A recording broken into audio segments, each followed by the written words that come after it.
Oke, selamat sore local farmer. Ini dia durian musangking kita. Ini agak kuning ya, tapi perkembangannya udah lumayan bagus.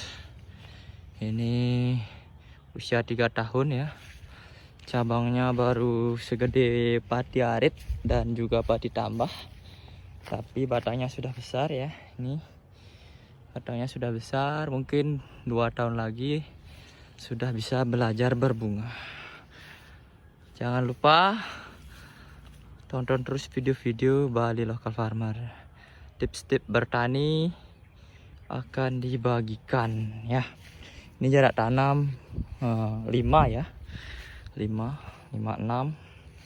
Ini 5 antara ini. Seperti yang saya kemarin sampaikan bahwa tidak masalah jarak pendek dengan perlakuan ya. Jangan dibiarkan liar begitu. Oke, terima kasih atas waktunya. Saya ucapkan pamit.